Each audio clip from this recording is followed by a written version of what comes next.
வணக்கம். இன்றைக்கி நம்ம பார்க்க போகிற சமையல் கருப்பு கவுனி அரிசி உளுந்து வச்சு ஒரு அருமையான பொடியும், அந்த பொடியை வச்சு ஒரு 5 வகையான ரெசிபியும் தான் பார்க்க போகிறோம். அந்த 5 வகையான ரெசிபியுமே ரொம்ப ஆரோக்கியமாகவும் இருக்கும்.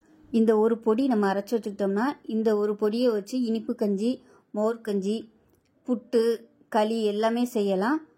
சின்னவங்கலேருந்து பெரியவங்க வரைக்கும் தாராளமாக எடுத்துக்கலாம். உடம்புக்கு ரொம்ப ஆரோக்கியமாக இருக்கும். மூட்டு வலி, ரத்தம் கம்மியாக இருக்கிற பிரச்சனை இருக்கவங்களாம் இதை ரெகுலராக எடுத்துகிட்டு வந்தீங்கன்னா உங்களுக்கு சரியாகும். ஸோ வாங்க இந்த அருமையான பொடியும் இந்த 5 வகையான ரெசிபியும் எப்படி செய்யலாங்கிறத பார்க்கலாம். பேன் எடுத்துக்கலாம். இதில் பார்த்தீங்கன்னா 1/4 கிலோ அளவுக்கு கருப்பு கவுனி அரிசி எடுத்திருக்கேன். நல்லா கழுவிட்டு, ஊற வைக்கணும்னு அவசியம் இல்லை, கழுவிட்டு நல்லா ஈரம் இல்லாமல் நல்லா காய விட்டு எடுத்திருக்கேன். நிழல்லே காய விட்டு எடுத்திருக்கேன், வெயிலெல்லாம் வைக்கலை. இப்போ இது நல்லா வறுத்துக்கலாம். அரிசி நல்லா பொரிஞ்சு வரணும். வெயிலில் வைக்க வேணாம், நிழல்லே வச்சுக்கோங்க. வெயிலில் வச்சோம்னா அதில் உள்ள சத்துக்கள்லாம் போயிடும். அதனால் நிழல் காய்ச்சலாகவே நல்லா கழுவிட்டு காய விட்டு எடுத்துக்கலாம். தண்ணி வடியவும் துணியில் போட்டிங்கன்னா நல்லா காஞ்சிருக்கும். இப்போ பாருங்கள், அரிசி நல்லா வறுபட்டுருச்சு. வறுபட்டு நல்லா படபடன்னு வெடிக்குது பாருங்கள். இந்த ஸ்டேஜ் வரைக்கும் நல்லா அரிசியை வறுக்கணும். அப்போ தான் அதில் உள்ள வலுவலுப்பு தன்மை போகும். அதனால நல்லா வறுக்கணும். இப்போ இதை வேறு பிளேட்டுக்கு மாற்றிக்கலாம். இப்போ 100 கிராம் அளவுக்கு உளுந்து எடுத்திருக்கேன். நான் வெள்ளை உளுந்து தான் எடுத்திருக்கேன். நீங்கள் கருப்பு உளுந்து சேர்க்குறனாலும் சேர்த்துக்கோங்க. இப்போ இதுவும் நல்லா கழுவிட்டு தண்ணி இல்லாமல் நல்லா காய விட்டு எடுத்து வச்சுருக்கிறேன். இதையும் நல்லா செவக்க வறுத்துக்கலாம். உளுந்து நல்லா செவந்து வந்துருச்சு. இதை வேறு பிளேட்டுக்கு மாற்றிக்கலாம். இப்போ இது நல்லா ஆறட்டும். ஆறினதுக்கப்புறம் பார்க்கலாம். இப்போ நல்லா ஆறிடுச்சு. இதில் 1 டீஸ்பூன் போல் சுக்குத்தூள் சேர்த்துக்கலாம். நான் தூளை வச்சுருக்கனால இதில் சேர்த்துருக்கேன். உங்கள்கிட்ட முழுசாக இருந்துச்சுன்னா வறுத்துக்கோங்க. விரல் நீள சைஸுக்கு சுக்கு நல்லா தட்டிட்டு கடாயில் போட்டு வறுத்துட்டு இதோட சேர்த்துக்கோங்க. அதே மாதிரி 2 ஏலக்காயும் லேசாக வறுத்துட்டு சேர்த்துக்கோங்க. இது ஏற்கனவே வறுத்தது. இப்போ இதை மிக்சி ஜாரில் போட்டு நல்லா குறைன்னு அரைச்சிக்கணும். அதாவது ரொம்பவும் நைஸாக இல்லாமல் ரொம்பவும் திரியாக இல்லாமல் ஒரு ரவை பதத்துக்கு அரைச்சிட்டு பார்க்கலாம். இப்போ பொடி அரைச்சிட்டு வந்தாச்சு பாருங்கள். ரொம்பவும் நைஸாக இல்லை, ஆனால் அதே சமயம் கொஞ்சம் நெருன்னு இருக்குது. அந்த மாதிரி அரைச்சி எடுத்துக்கணும். இப்போ நல்லா ஆற விட்டு ஒரு டப்பாவில் ஸ்டோர் பண்ணி வச்சிங்கன்னா நமக்கு எப்பப்போ தேவையோ அப்போ நம்ம யூஸ் பண்ணிக்கலாம். இதில் களியும் செய்யலாம், அதே சமயம் கஞ்சியும் செய்யலாம். இந்த வீடியோவில் இந்த ப்ரீமிக்ஸ் மட்டும்தான் நான் போட்டிருக்கேன். அடுத்த வீடியோவில் களியும் கஞ்சியும் எப்படி செய்யலாங்கிறத பார்க்கலாம். ஸோ இது நம்ம அரைச்சி வச்சுக்கிட்டோம்னா எப்போல்லாம் நமக்கு தேவைப்படுதோ நம்ம அப்போல்லாம் யூஸ் பண்ணிக்கலாம். இது வெளியிலே வச்சுருந்தீங்கனாலும் ஒன்றும் கெட்டு போகாது. அப்படி இல்லைன்னா நம்ம ஃப்ரிட்ஜில் கூட ஸ்டோர் பண்ணிக்கலாம். ஸோ இந்த வீடியோ பிடிச்சிச்சுன்னா லைக் பண்ணுங்கள், கமெண்ட் பண்ணுங்கள், சேனலை சப்ஸ்கிரைப் பண்ணுங்கள், பக்கத்தில் உள்ள பெல் பட்டனையும் ப்ரெஸ் பண்ணுங்கள். நன்றி. இப்போ நம்ம வறுத்து வச்சுருந்த பொடியிலேருந்து 1 கப் அளவுக்கு சேர்த்துருக்கேன். இது 1/4 கப் அளவு. இப்போ இதில் எந்த கப்பில் எடுத்தோமோ அதே கப்பில் ஒரு 3 கப் அளவுக்கு தண்ணி சேர்த்துக்கலாம். 3லேருந்து 4 கப் அளவுக்கு தண்ணி சேர்த்துக்காங்க.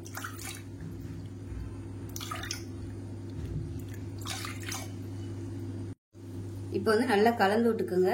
ஒரு 4-5 சீரகம் சேர்த்துக்கலாம். அதே மாதிரி சும்மா ஒரு 4-5 வெந்தயம் சேர்த்துக்கலாம்.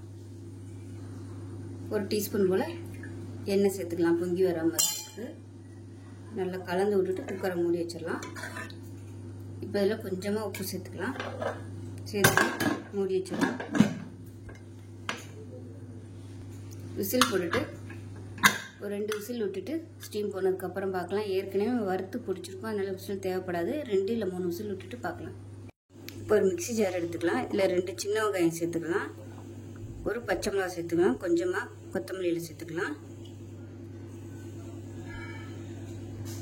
இப்போ இதில் சின்னதாக ஒரு துண்டு இஞ்சி சேர்த்துக்கலாம். இதை ஃபஸ்ட்டு அரைச்சிட்டு வந்துடணும்.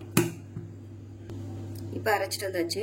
இதில் எந்த கப்பில் அரிசி எடுத்தோமோ அதே கப்பில் 1 கப் அளவுக்கு தயிர் உங்களோட விருப்பம் தான், இவ்வளோ நாளும் சேர்த்துக்குங்க. இப்போ இதையும் சேர்த்து நல்லா அரைச்சிக்கலாம். வேணும்னா கொஞ்சமாக தண்ணி ஊற்றிக்கலாம். இப்போ இதில் கொஞ்சம் பெருங்காயம் சேர்த்துக்கலாம் வாசனைக்காக. இப்போ இதை அரைச்சிட்டு பார்க்கலாம். இப்போ பாருங்கள், நல்லா அரைச்சாச்சு.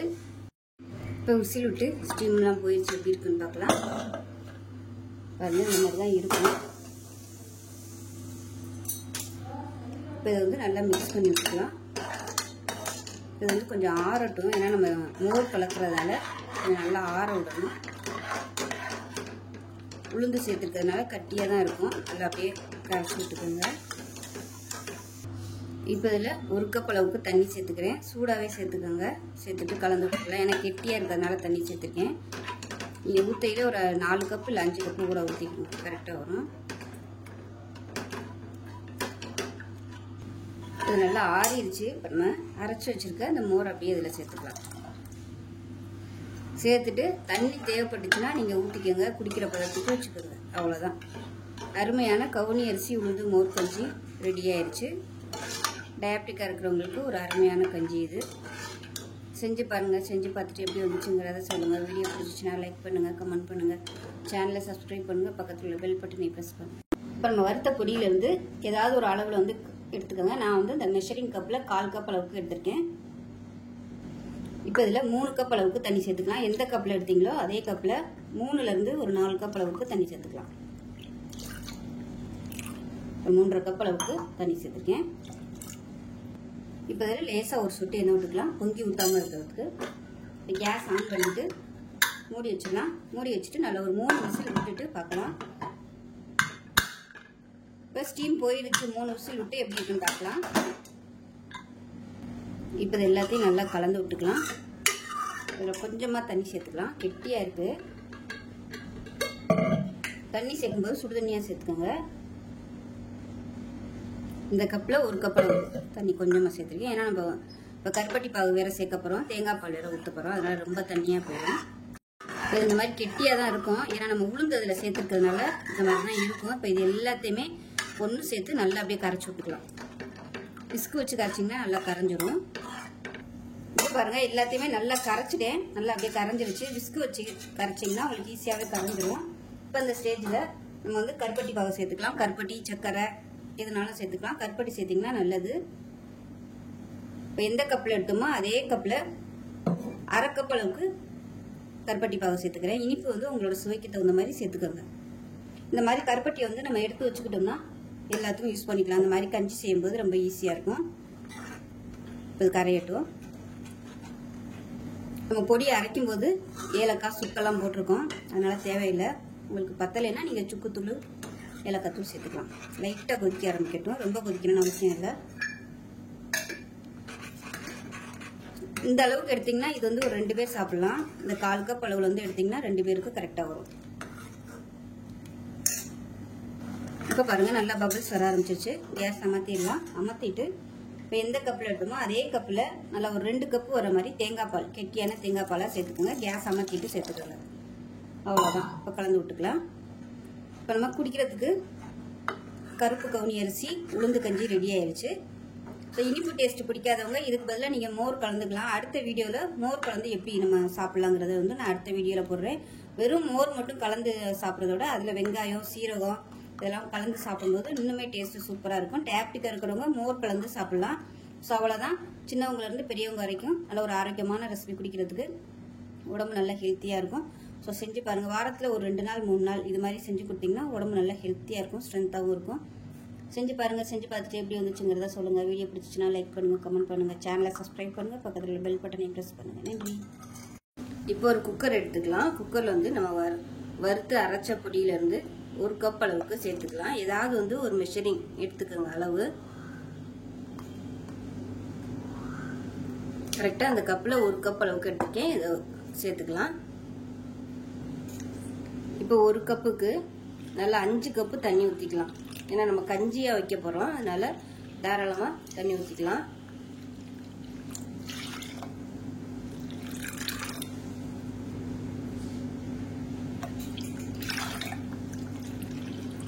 இப்போ 5 கப்பு தண்ணி ஊற்றிட்டேன். இப்போ அதில் ஒரு 1/4 டீஸ்பூன் போல் வெந்தயம் சேர்த்துக்கலாம். நல்லா ஒரு 3 பல் பூண்டு வந்து தட்டிட்டு சேர்த்துக்கலாம்.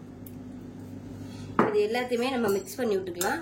மிக்ஸ் பண்ணாமல் நம்ம குக்கரில் வச்சோம்னா கெட்டியாயிடும். அதனால நல்லா தண்ணியை வந்து நல்லா கரைச்சி விட்டுக்கலாம். இப்போ இதில் ஒரு டீஸ்பூன் போல் எண்ணெய் விட்டுக்கலாம். அப்போ தான் பொங்கி ஊற்றாமல் இருக்கும். தேவையான அளவுக்கு உப்பு சேர்த்துக்கலாம். இப்போ குக்கரை மூடி வச்சிடலாம். மூடி வச்சுட்டு நல்லா ஒரு 4 விசில் விட்டுட்டு பார்க்கலாம். 4 விசில் விட்டு ஸ்டீம் போனதுக்கப்புறம் பார்க்கலாம். இப்போ விசில் விட்டு ஸ்டீம்லாம் நல்லா இறங்கிடுச்சு. எப்படி இருக்குன்னு பார்க்கலாம். நல்ல வாசனையாக இருக்குது. இப்போ வந்து நல்லா மிக்ஸ் பண்ணி விட்டுக்கலாம். இது வந்து கெட்டியாக தான், கொஞ்சம் அங்கங்கே கெட்டியாக தான் பிடிக்கும். நல்லா கரைச்சி விட்டுக்கலாம். ஏன்னா உளுந்து இருக்கிறதுனால கெட்டித்தன்மையோட தான் இருக்கும். விஸ்கு வச்சு நல்லா கரைச்சி விட்டுக்கலாம். இல்லைன்னா கரண்டியை வச்சு இந்த மாதிரி அழுத்தி விட்டிங்கன்னா உங்களுக்கு நல்லா கரைஞ்சிடும். ரொம்ப கெட்டியாக இருந்துச்சுன்னா தண்ணி வந்து நீங்கள் ஊற்றிக்கோங்க. இந்த மாதிரி விஸ்கு வச்சு நல்லா இந்த மாதிரி கரைச்சி விட்டுக்கோங்க. இப்போ இதில் வந்து தண்ணி தேவைப்பட்டுச்சுன்னா சுடு தண்ணி தான் ஊற்றணும். பச்சை தண்ணி ஊற்றினீங்கன்னா உங்களுக்கு அப்படியே சதன்னு ஆயிரும். அதனால் தண்ணி வந்து எப்பயுமே நல்லா சூடு பண்ணிவிட்டு சேர்த்துக்கோங்க. இப்போ தண்ணி சூடாக இருக்குது, சேர்த்துக்கலாம். கொஞ்சமாக சேர்த்துக்கோங்க. சேர்த்துட்டு நம்ம இப்போ தேங்காய் பால் வேறு ஊற்றணும். இப்போ ரொம்ப தண்ணியாக போயிடும். அதனால் தண்ணி வந்து பார்த்து சேர்த்துக்கோங்க. இப்போ நல்லா மிக்ஸ் பண்ணி விட்டுக்கலாம். இப்போ தண்ணி சேர்த்தனால கொஞ்சம் ஒரு கொதி வரட்டும். இப்போ பாருங்கள், கட்டி இல்லாமல் நல்லா கரைச்சாச்சு. ஸோ இது வந்து கொஞ்சம் இன்னமும் கெட்டியாக தான் இருக்குது. இப்போ நம்ம தேங்காய் பால் ஊற்றுவோம். அப்போதைக்கு கரெக்டாக வந்துடும். இப்போ ரொம்பவும் தண்ணி ஊற்றிட்டோம்னா ரொம்ப தண்ணியாக போயிடும் தேங்காய் பால் ஊற்றையில். இப்போ பாருங்கள், நல்லா கொதிக்க ஆரம்பிச்சிருச்சு. இந்த ஸ்டேஜில் கேஸ் அமர்த்திடலாம். அமர்த்திட்டு நல்லா மெஷரிங் கப்பில் 1 கப் அளவுக்கு தேங்காய் துருவல் எடுத்து நல்லா கெட்டியான பாலை எடுத்து வச்சுருக்கேன். ரொம்ப தண்ணி ஊற்றிடாமல் நல்லா திக்கான பாலை எடுத்துக்கோங்க. இப்போ இதை சேர்த்துக்கலாம். கேஸ் அமர்த்திட்டு தான் தேங்காய் பால் சேர்க்கணும். அந்த சூட்லேயே வந்து அது சரியாயிடும். ரொம்ப கொதிக்க விடக்கூடாது. அவ்வளோதான். அருமையான கருப்பு கவுனி அரிசி உளுந்து வெந்தய கஞ்சி ரெடி ஆயிடுச்சு. ரொம்பவும் ஆரோக்கியமாக இருக்கும். எல்லா சத்துமே இதில் இருக்குது. எல்லாருமே சாப்பிடலாம். சின்ன பிள்ளைங்கள்ட்ட இது மாதிரி கொடுத்துட்டு இருந்தீங்கன்னா நல்லா ஹெல்த்தியாகவும் இருக்கும். வாரத்தில் ஒரு 3 நாள் இல்லை 4 நாள் இது மாதிரி கஞ்சி வச்சு சாப்பிடுங்க. நல்லா ஆரோக்கியமாக இருக்கும். வயசானவங்களாம் இந்த மாதிரி கஞ்சி வச்சு குடிச்சாங்கன்னா உடம்பு வந்து நல்லா ஆரோக்கியமாக இருக்கும். ஸோ அவ்வளோதான். இந்த வீடியோ பிடிச்சிச்சுன்னா லைக் பண்ணுங்கள், கமெண்ட் பண்ணுங்கள், சேனலை சப்ஸ்கிரைப் பண்ணுங்கள், பக்கத்தில் உள்ள பெல் பட்டனையும் ப்ரெஸ் பண்ணுங்கள். நன்றி. இப்போ ஒரு பவுல் எடுத்துக்கலாம். இதில் வந்து நம்ம அரைச்ச பொடியிலேருந்து 1 கப் அளவுக்கு ஏதாவது ஒரு கப்பு வந்து அளந்து எடுத்துக்கோங்க. நான் வந்து இந்த கப்பு எடுத்திருக்கேன். இதில் 1 கப்பு சேர்த்துக்கலாம். இப்போ எந்த கப்பில் எடுத்தோமோ அதே கப்பில் 3 கப் அளவுக்கு தண்ணி சேர்த்துக்கலாம். நான் இன்னைக்கு களியாக பண்ணுறதுனால 3 கப்பு போதும். இதுவே நீங்கள் கஞ்சியாக பண்ணுறதுனா ஒரு 5 கப் அளவுக்கு சேர்த்துக்கோங்க. இப்போ 3 கப்பு சேர்த்துட்டேன். இப்போ இது வந்து கரைச்சிக்கலாம். இப்போ இதை கட்டி இல்லாமல் கரைச்சிக்கலாம். கரைச்சிட்டு தான் நம்ம கேஸை ஆன் பண்ணி கொதிக்க விடணும். இப்படியே நம்ம கேஸில் டைரெக்டாக விட்டோம்னா டக்குன்னு கட்டி பிடிச்சிரும். அதனால் நல்லா கரைச்சி விட்டுட்டு கேஸ் ஆன் பண்ணிக்கலாம். இப்போது நான் ஒரு வேறு கடாய் வச்சுக்கிறேன். இப்போ கேஸ் ஆன் பண்ணிக்கலாம்.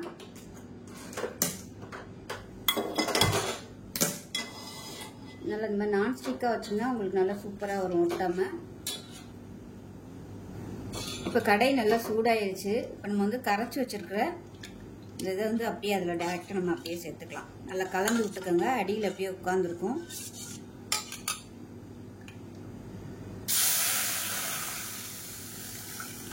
கலந்து விட்டுட்டு கைவிடாமல் கொஞ்சம் நேரம் கிளறிக்கிட்டே இருக்கலாம். டக்குன்னு கெட்டியாயிரும். நான் வந்து அந்த அடியில் ஒரு கொஞ்சம் அப்படியே செட்டில் ஆகிருக்கு. அதனால கொஞ்சமாக தண்ணி ஊற்றி அதை அப்படியே சேர்த்துக்கிறேன். தண்ணி ரொம்ப ஊற்றலை, கொஞ்சமாக ஊற்றிருக்கேன். இது நல்லா அப்படியே சுருண்டு வரட்டும், வேகணும். கைவிடாமல் இது மாதிரி கிளறிட்டே இருங்க. இல்லைன்னா உங்களுக்கு அப்படியே கெட்டி ஆயிரும், அடியில் போய் செட்டில் ஆயிரும். அதனால் அப்படி கிளறிக்கிட்டே இருந்தீங்கன்னா தான் உங்களுக்கு ஒன்று சொன்னாப்புல நல்லா உருண்டு வரும். இல்லைன்னா அங்கங்கே அப்படியே கட்டி கட்டியாக இருக்கும். இப்போ பாருங்கள், நல்லா கொஞ்சம் கெட்டியாக ஆரம்பிச்சிருச்சு. இந்த ஸ்டேஜில் அடுப்பை நல்லா குறைச்சி வச்சுக்கலாம். குறைச்சி வச்சுட்டு மிதமான தீயில் நல்லா கிளறி கொடுத்துக்கிட்டே இருக்கணும்.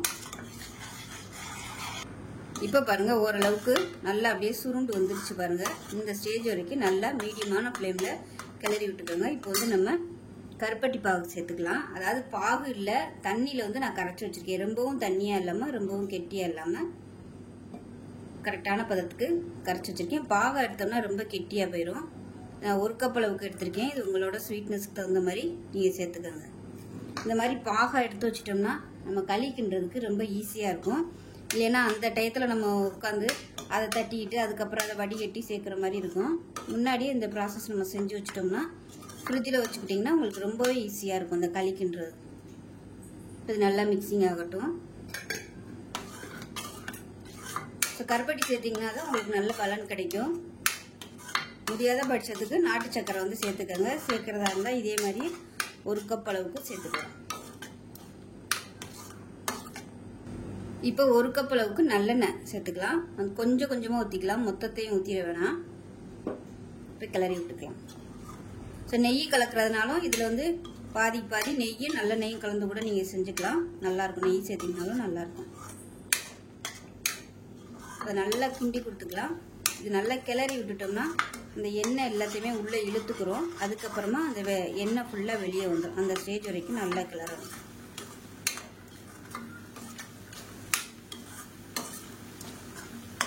இப்போ பாருங்கள், நல்லா எண்ணெய் வந்து உள்ளே இழுத்துருச்சு. அடுப்பு நல்லா மீடியத்தில் வச்சுக்கோங்க. இது நல்லா வெந்து எண்ணெய் தனியாக வரணும். இப்போ மிச்சம் இருக்கிற எண்ணெயும் சேர்த்துக்கலாம்.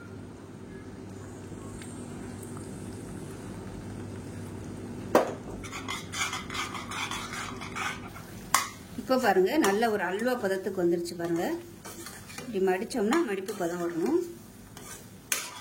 விட்டிங்கன்னா அந்த ஓரம்லாம் வந்து அப்படியே எண்ணெய் கசியுது பாருங்கள். இதுதான் பதம். இந்த பதம் வர வரைக்கும் நல்லா கலரி விட்டுட்டு, இது வந்து ஆப்ஷனல் தான். உங்களுக்கு அந்த நெய் ஃப்ளேவர் பிடிக்கும்னா சேர்த்துக்கலாம். ஏன்னா வெறும் நல்லெண்ணெய் சேர்க்கையில் லைட்டாக கசப்பு தன்மை வரும். அதுக்கு பதிலாக நீங்கள் இந்த நெய் சேர்த்திங்கன்னா நல்லாயிருக்கும்.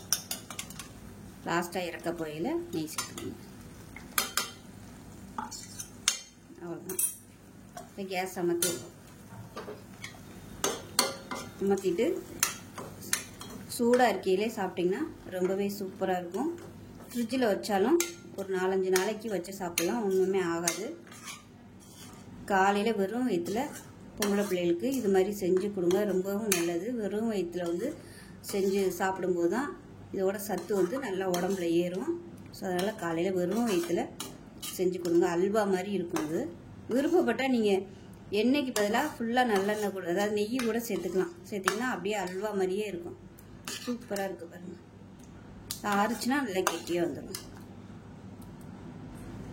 இப்போ நமக்கு அருமையான கவுனி அரிசி களி ரெடி ஆயிடுச்சு. ஆறுச்சுன்னா நல்லா இன்னும் கெட்டியாக வந்துடும். சூப்பராக இருக்கும். ஸோ இந்த வீடியோ பிடிச்சிச்சுன்னா லைக் பண்ணுங்கள், கமெண்ட் பண்ணுங்கள், சேனலை சப்ஸ்கிரைப் பண்ணுங்கள், பக்கத்தில் உள்ள பெல் பட்டனை ப்ரெஸ் பண்ணுங்கள். நன்றி. எடுத்துக்கலாம். வறுத்து வச்சுருந்த பொடியிலேருந்து மெஷரிங் கப்பில் ஒரு 1/2 கப் அளவுக்கு சேர்த்துக்கலாம். இப்போ தேவையான அளவுக்கு உப்பு சேர்த்துக்கலாம். இப்போ இதில் கொஞ்சமாக நெய் விட்டுக்கலாம். ஃபஸ்ட்டு இது வந்து நம்ம கலந்துக்கலாம். உப்பு சேர்த்துருக்கோம், அதனால் எல்லாத்தையுமே நல்லா ஒன்று சொன்னாப்புல கலந்துக்குவோம்.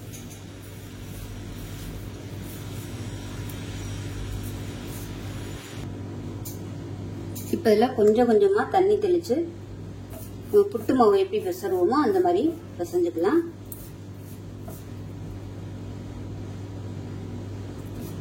இப்போ நான் எடுத்துருக்க அளவுக்கு பார்த்தீங்கன்னா தண்ணி ரொம்ப தேவைப்படாது. மிஞ்சி போனால் ஒரு 1/4 டம்ளர் அளவுக்கு தான் தண்ணி தேவைப்படும். இந்த மாவுல வந்து அந்த ஈரத்தன்மை எல்லா இடத்துலையும் நல்லா படுற மாதிரி நல்லா கலந்து விட்டுக்கலாம். பிடிச்சா நம்ம கொழுக்கட்டை மாதிரி பிடிக்க வரணும். உதுத்து விட்டா உதிரணும். இப்போ வந்து கரெக்டான பதத்தில் இருக்குது பாருங்கள். கொழுக்கட்டை மாதிரி பிடிக்க வருது. உதுத்து விட்டோம்னா அதே சமயம் நல்லா உதிர்ந்துடணும். இப்போ இது வந்து கரெக்டாக இருக்குது. இப்போ நம்ம வந்து வேக விட்டு எடுத்துக்கலாம். அதை இப்போ பாருங்கள், ஒரு இட்லி சட்டியில் தண்ணி வச்சுருக்கேன். தண்ணி நல்லா சூடாக ஆரம்பிச்சிருச்சு. இந்த ஸ்டேஜில் புட்டு வந்து நம்ம வேக விட்டு எடுத்துக்கலாம். இந்த மாதிரி தட்டில் வந்து ஒரு துணி போட்டு வச்சுருக்கேன். துணி போட்டு அதை வந்து அப்படியே மூடிடலாம். ஏன்னா தண்ணி பட்டுச்சுன்னா உங்களுக்கு அப்படியே உருண்டையாக வந்துடும். அதனால் அப்படியே நல்லா கவர் பண்ணி விட்டுருங்க.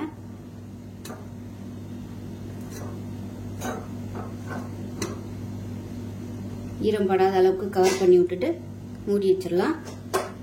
இப்போ இது ஒரு 5 நிமிஷம் வேகட்டும். இப்போ பாருங்கள், புட்டு வந்து நல்லா வெந்துருச்சுன்னு எப்படி கண்டுபிடிக்கிறதுன்னு பார்த்தீங்கன்னா, அந்த புட்டோட வாசனை வரும்.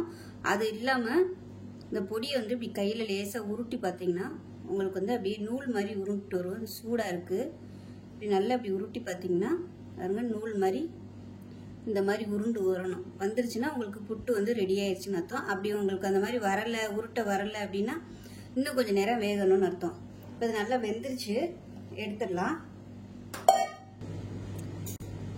இது வந்து சீக்கிரமாகவே வெந்துடும். ஆல்ரெடி நம்ம ஏற்கனவே எல்லாமே வறுத்துட்டோம், அதனால சீக்கிரமாகவே வெந்துடும். இது வந்து நீங்கள் சின்ன பசங்களாக இருந்துச்சுன்னா இனிப்பு போட்டு கொடுக்கலாம். இல்லை டயபெட்டிக்காக இருந்தீங்கன்னா இது வந்து அப்படியே தாளித்து சாப்பிட்லாம். இப்போ இதில் உங்களுக்கு தேவையான அளவு நாட்டு சர்க்கரை சேர்த்துக்கலாம்.